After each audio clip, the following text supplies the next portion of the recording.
സങ്കീർത്തനങ്ങൾ 46 അധ്യായം 1 മുതൽ 11 വരെയുള്ള വാക്യങ്ങൾ. ദൈവമാണ് നമ്മുടെ അഭയവും ശക്തിയും. കഷ്ടതകളിൽ അവിടുന്ന് സുരക്ഷിതമായ തുണയാണ്. ഭൂമി ഇളകിയാലും പർവ്വതങ്ങൾ സമുദ്രമധ്യത്തിൽ അടർന്നു പതിച്ചാലും നാം ഭയപ്പെടുകയില്ല. ജലം പതഞ്ഞുയർന്നിരമ്പിയാലും അതിൻ്റെ പ്രകമ്പനം കൊണ്ട് പർവ്വതങ്ങൾ വിറകൊണ്ടാലും നാം ഭയപ്പെടുകയില്ല. ദൈവത്തിൻ്റെ നഗരത്തെ, അത്യുന്നതൻ്റെ വിശുദ്ധ നിവാസത്തെ സന്തുഷ്ടമാക്കിക്കൊണ്ട് ഒഴുകുന്ന ഒരു നദിയുണ്ട്. ആ നഗരത്തിൽ ദൈവം വസിക്കുന്നു, അതിന് ഇളക്കം തട്ടുകയില്ല. അതിരാവിലെ ദൈവം അതിനെ സഹായിക്കും.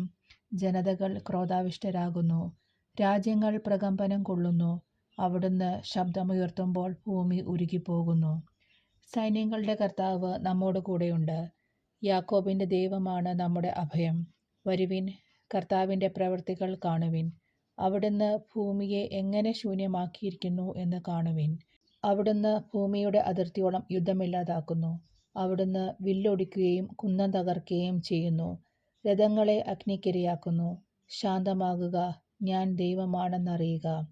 ഞാൻ ജനതകളുടെ ഇടയിൽ ഉന്നതനാണ്, ഞാൻ ഭൂമിയിൽ ഉന്നതനാണ്. സൈന്യങ്ങളുടെ കർത്താവ് നമ്മോട് കൂടെയുണ്ട്. യാക്കോബിൻ്റെ ദൈവമാണ് നമ്മുടെ അഭയം.